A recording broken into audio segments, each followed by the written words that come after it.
Michel de Montaigne, on Solitude. Let us leave aside those long comparisons between the solitary life and the active one. And as for that fine adage used as a cloak by greed and ambition, that we are not born for ourselves alone, but for the common weal, let us venture to refer to those who have joined in the dance. Let them bare their consciences and confess whether rank, office, and all the bustling business of the world are not sought, on the contrary, to gain private profit from the common weal. The evil methods which men use to get ahead in our century clearly show that their aims cannot be worth much. Let us retort to ambition that she herself gives us a taste for solitude, for does she shun anything more than fellowship? Does she seek anything more than room to use her elbows? The means of doing good or evil can be found anywhere, but if that quip of bias is true, that the evil form the larger part, or what Ecclesiasticus says, 1 good man in 1,000 have I not found, then contagion is particularly dangerous in crowds. Either you must loathe the wicked or imitate them. It is dangerous both to grow like them because they are many, or to loathe many of them because they are different. Sea-going merchants are right to ensure that dissolute, blasphemous, or wicked men do not sail in the same ship with them, believing such company to be unlucky. That is why Bias jested with those who were going through the perils of a great storm with him and calling on the gods for help. "Shut up," he said, "so that they do not realize that you are here with me." And, a more pressing example, when Albuquerque, the viceroy of India for Emmanuel, King of Portugal, was in peril from a raging tempest, he took a boy on his shoulders for one reason only, so that by linking their fates together, the innocence of that boy might serve him as a warrant and intercession for God's favor, and so bring him to safety. It is not that a wise man cannot live happily anywhere, nor be alone in a crowd of courtiers, but Bias says that, if he has the choice, the wise man will avoid the very sight of them. If he has to, he will put up with the former, but if he can, he will choose the other. He thinks that he is not totally free of vice if he has to contend with the vices of others. Those who haunted evildoers were chastised as evil by Charondas. There is nothing more unsociable than man, and nothing more sociable. Unsociable by his vice, sociable by his nature. And Antisthenes does not seem to me to have given an adequate reply to the person who reproached him for associating with the wicked, when he retorted that doctors live among the sick. For even if doctors do help the sick to return to health, they impair their own by constantly seeing and touching diseases as they treat them. Now the end, I think, is always the same: how to live in leisure, at our own ease. But people do not always seek the way properly. Often they think they have left their occupations behind when they have merely changed them. There is hardly less torment in running a family than in running a whole country. Whenever our soul finds something to do, she is there in her entirety. Domestic tasks may be less important, but they are no less importunate. Anyway, by ridding ourselves of court and marketplace, we do not rid ourselves of the principal torments of our life.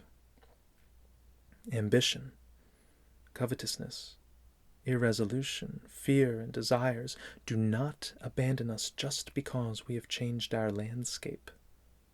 They often follow us into the very cloister and the schools of philosophy. Neither deserts, nor holes in cliffs, nor hair shirts, nor fastings can disentangle us from them. Socrates was told that some man had not been improved by travel. I am sure he was not, he said. He went with himself. If you do not first lighten yourself and your soul of the weight of your burdens, moving about will only increase their pressure on you, as a ship's cargo is less troublesome when lashed in place. You do more harm than good to a patient by moving him about. You shake his illness down into the sack, just as you drive stakes in him by pulling the waggling about. That is why it is not enough to withdraw from the mob, not enough to go to another place.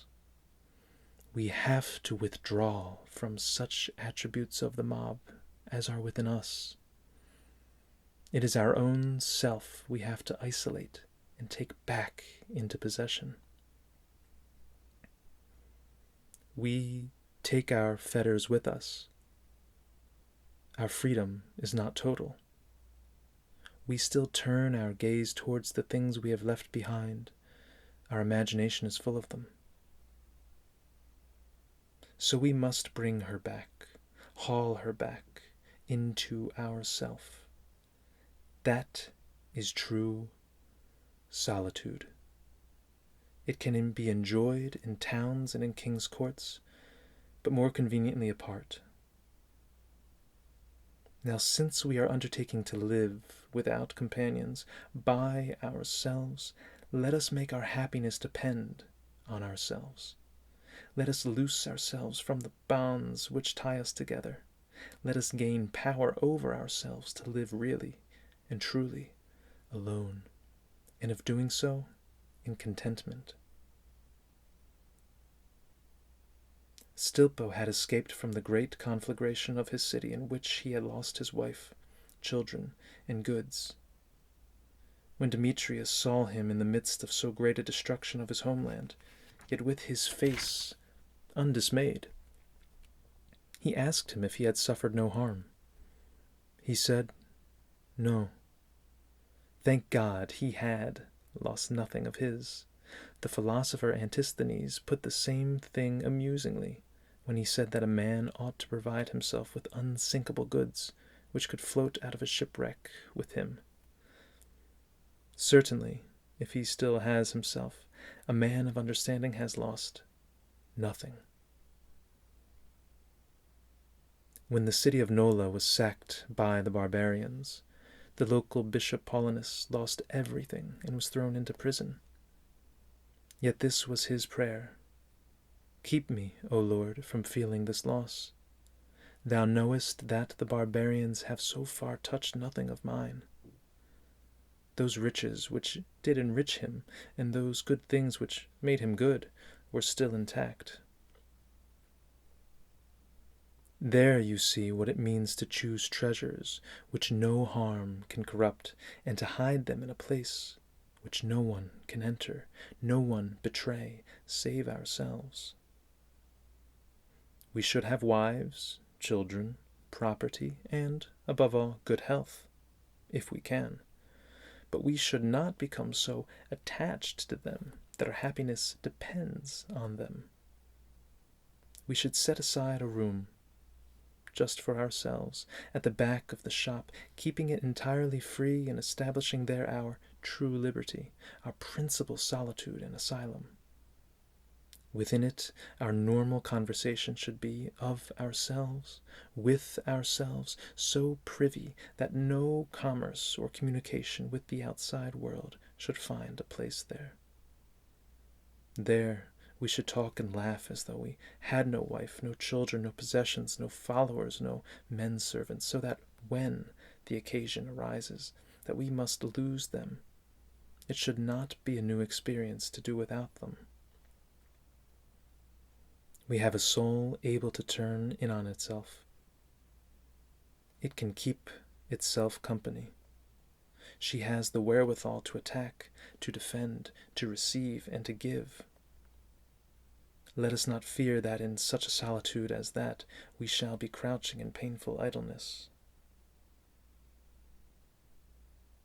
Virtue, says Antisthenes, contents herself without regulations, words, or actions. Not even 1 in 1,000 of our usual activities has anything to do with ourself. That man you can see over there, furiously beside himself, scrambling high up on the ruins of that battlement, the target of so many volleys from harquebuses, and that other man, all covered with scars, wan, pale with hunger, determined to burst rather than open the gate to him. Do you think they are in it for themselves? It could well be for someone they have never seen, someone plunged meanwhile in idleness and delights, who takes no interest in what they are doing. And this man over here, roomy, filthy, and blear-eyed, whom you can see coming out of his workroom at midnight, do you think he is looking in his books for ways to be better, happier, wiser? Not a bit. He will teach posterity how to scan a verse of Plautus and how to spell a Latin word, or else die in the attempt. Is there anyone not willing to barter health, leisure, and life itself against reputation and glory, the most useless, vain, and counterfeit coinage in circulation? Our own deaths have never frightened us enough, so let us burden ourselves with fears for the deaths of our wives, children, and servants. Our own affairs have never caused us worry enough, so let us start cudgeling and tormenting our brains over those of our neighbors and of those whom we love. It seems to me that solitude is more reasonable and right for those who, following the example of Thales, have devoted to the world their more active, vigorous years. We have lived quite enough for others. Let us live at least this tail end of life for ourselves. Let us bring our thoughts and reflections back to ourselves and to our own well-being. Preparing securely for our own withdrawal is no light matter.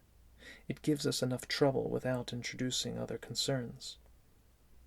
Since God grants us leave to make things ready for our departure, let us prepare for it. Let us pack up our bags and take leave of our good company in time. Let us disentangle ourselves from those violent traps which pledge us to other things and which distance us from ourselves. We must unknot those bonds and, from this day forth, love this or that, but marry nothing but ourselves. That is to say, let the rest be ours, but not so glued and joined to us that it cannot be pulled off without tearing away a piece of ourselves, skin and all. The greatest thing in the world is to know how to live to yourself. It is time to slip our knots with society, now that we can contribute nothing to it. A man with nothing to lend should refrain from borrowing. Our powers are failing. Let us draw them in and keep them within ourselves. Whoever can turn round the duties of love and fellowship and pour them into himself should do so. In that decline which makes a man a useless encumbrance importunate to others, let him avoid becoming an encumbrance himself, but above all control himself, so respecting his reason and so fearing his conscience, that he cannot stumble in their presence without shame. Socrates says that youth must get educated. Grown men employ themselves in good actions. Old men withdraw from affairs, both civil and military, living as they please, without being bound to any definite duties. There are complexions more suited than others to these maxims about retirement. those who hold on to things slackly and weakly, and those whose will and emotions are choosy, accepting neither slavery nor employment easily, and I am one of them, both by nature and by conviction, will bend to this counsel better than those busy, active minds which welcome everything with open arms and take on everything, get carried away about everything, and which are always giving themselves, offering themselves, putting themselves forward. When any good things happen to come to us from outside, we should make use of them, so long as they remain pleasurable. We must not let them become our principal base, for they are no such thing. Neither reason nor nature will have them so. Why do we go against nature's laws and make our happiness a slave in the power of others? Yet to go and anticipate the injuries of fortune, depriving ourselves of such good things as are still in our grasp, as several have done out of the devotion, and a few philosophers out of the rational conviction, masking slaves of themselves, sleeping rough, poking out their own eyes, chucking their wealth into rivers, going about looking for pain, the first to acquire blessedness in the next life because of torment in this one, the others to ensure against tumbling afresh by setting for the bottom rung, are actions of virtue taken to excess. Let tougher, sterner natures make even their hiding places glorious and exemplary. I have enough to do without going that far. When fortune favors me, it is enough to prepare for her disfavor, picturing future ills and comfort to the extent that my imagination can reach that far, just as we train ourselves in jousts and tournaments, counterfeiting war in the midst of peace. I do not reckon that Arcesilas the philosopher had reformed his mind any the less because I know he used such gold and silver vessels as the state of his fortune allowed. For using them frankly and in moderation, I hold him in greater esteem than if he had got rid of them. I know how far our natural necessities can extend, and when I reflect that the indigent beggar at my door is often more merry and healthy than am I put myself firmly in his place and make an essay at giving my soul a slant like his. Then by running similarly through other examples, though I may think that death, poverty, contempt, and sickness are dogging my heels, I can readily resolve not to be terrified by what a man of lesser estate than mine can accept with such patience. I cannot believe that a base intelligence can do more than a vigorous one, or that reason cannot produce the same effects as habit. And since I realize how insecure these adventitious comforts are, my sovereign supplication, which I never fail to make to God, is that, even while I enjoy them fully, he may make me content with myself, and with such goods as are born with me. I know healthy young men who travel with a mass of pills in their baggage to swallow during an attack of rheum, fearing it less since they know they have a remedy to hand. That is the way to do it, only more so. If you know yourself subject to some grave affliction, equip yourself with medicines to benumb and deaden the part concerned. The occupation we must choose for a life like this, one should be neither toilsome nor painful. Otherwise we should have vainly proposed seeking such leisure. It depends on each man's individual taste. My taste is quite unsuited to managing my estates. Those who do like it should do it in moderation. Otherwise management, as Sallust puts it, is a servile task. Some aspects of it are more acceptable, such as an interest in gardening, which Xenophon attributes to Cyrus.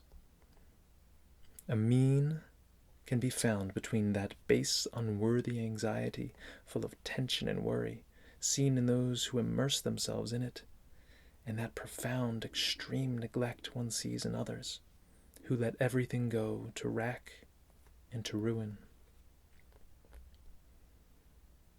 But let us just listen to the advice about solitude which Pliny the Younger gave to his friend Cornelius Rufus. I counsel you, in that ample and thriving retreat of yours, to hand the degrading and abject care of your estates over to those in your employ, and to devote yourself to the study of letters, so as to derive from it something totally your own. By that he means a good reputation, his humor being similar to Cicero's, who said he wanted to use his withdrawal and his repose from the affairs of state to gain everlasting life through his writings. It seems logical that when you talk about withdrawing from the world, you should be contemplating things outside it. They only half do that.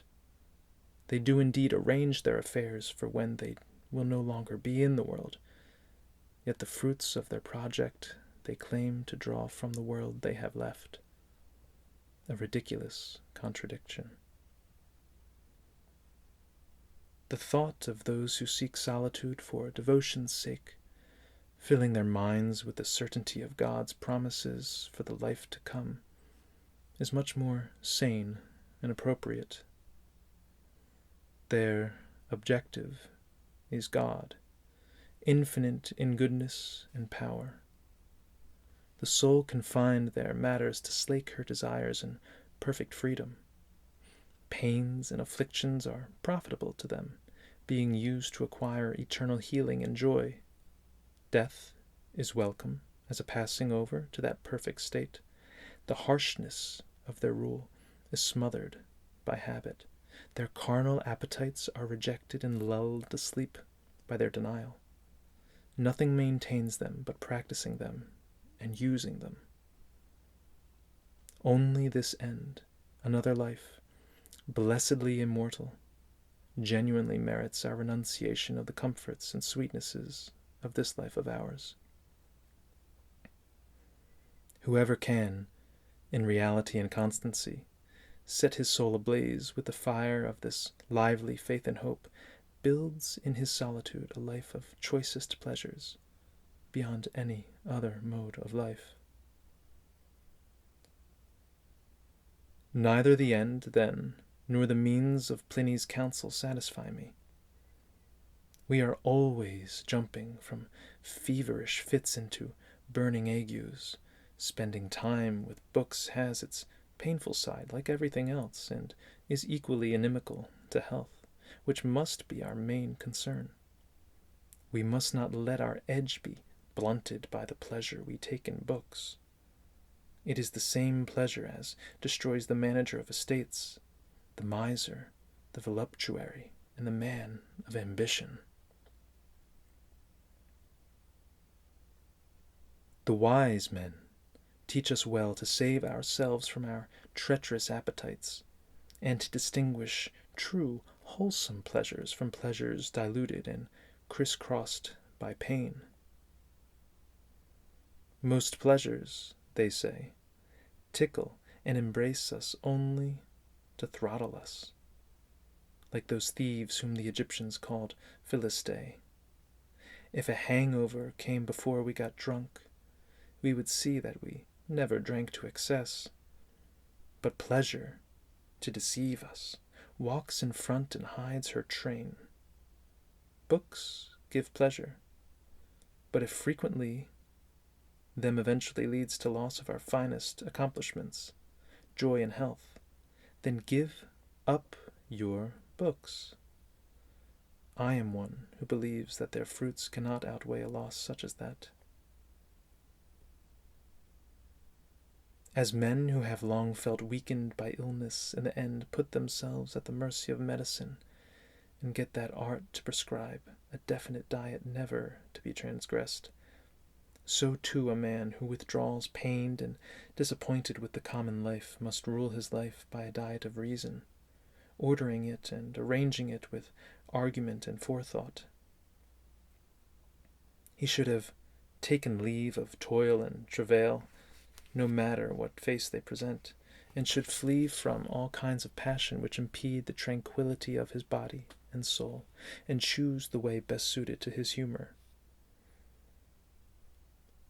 Whether we are running our home or studying our hunting or following any other sport, we should go to the very boundaries of pleasure, but take good care not to be involved beyond the point where it begins to be mingled with pain. We should retain just enough occupations and pursuits to keep ourselves fit and to protect ourselves from the unpleasantness which comes in the train of that other extreme, slack and inert idleness. There are branches of learning both sterile and prickly, most of them made for the throng. They may be left to those who serve society. Personally, I only like pleasurable, easy books which tickle my interest, or those which console me and counsel me how to control my life and death. Wiser men with a strong and vigorous soul can forge for themselves a tranquillity which is wholly spiritual. Since my soul is commonplace, I must help sustain myself with the pleasures of the body, and since age has lately robbed me of those more pleasing to my fancy, I am training and sharpening my appetite for those which are left, more suited to the later season. We must cling tooth and claw to the use of the pleasures of this life, which the advancing years, one after another, rip from our grasp. As for glory, the end proposed by Pliny and Cicero, that is right outside my calculations. Ambition is the humor most contrary to seclusion. Glory and tranquillity cannot dwell in the same lodgings. As far as I can see, those authors have withdrawn only their arms and legs from the throng. Their souls, their thoughts, remain even more bound up with it. They step back only to make a better jump, and, with greater force, to make a lively charge through the troops of men. Would you like to see how they fall just a tiny bit short of the target? Let us weigh against them the counsels of two philosophers, and from two different schools at that, one of them writing to his friend Idomenicus, and the other to his friend Lucilius, to persuade them to give up the management of affairs of state and their great offices, and to withdraw into solitude. You have, they said, lived up to the present, floating and tossing about. Come away into the harbor and die. You have devoted your life to the light. Devote what remains to obscurity. It is impossible to give up your pursuits if you do not give up their fruits. Renounce all concern for name and for glory. There is the risk that the radiance of your former deeds may still cast too much light upon you and pursue you right into your lyre. Among other gratifications, give up the one which comes from the other people's approval. As for your learned intelligence, do not worry about that. It will not lose its effect if you yourself are improved by it. Remember the man who was asked why he toiled so hard at an art which few could ever know about. For me, a few are enough. One is enough. Having none is enough. He spoke the truth. You and one companion are audience enough for each other. So are you for yourself. For you, let the crowd be one, and one be a crowd. It is a vile ambition in one's retreat to want to extract glory from one's idleness. We must do like the beasts and scuff out our tracks at the entrance of our lairs. You should no longer be concerned with what the world says of you, but with what you say to yourself. Withdraw into yourself, but first prepare yourself to welcome yourself there. It would be madness to entrust yourself to yourself if you did not know how to govern yourself. There are ways of failing in solitude, as in society. Make yourself into a man in whose sight you would not care to walk awry. Feel shame for yourself and respect yourself. Until you do, always imagine that you are with Cato, Phocion, and Aristides, in whose sight the very madmen would hide their faults. Make them recorders of your inmost thoughts, which, going astray, will be set right again out of reverence for them. The path they will keep you on is that of being contented with yourself, of borrowing all from yourself, of arresting and fixing your soul on thoughts contained within definite limits where she can find pleasure. Then, having recognized those true benefits which we enjoy the more we know them, content yourself with them, without any desire to extend your life or fame. That is the advice of a philosophy which is natural and true, not like that of those other two, all verbiage and show.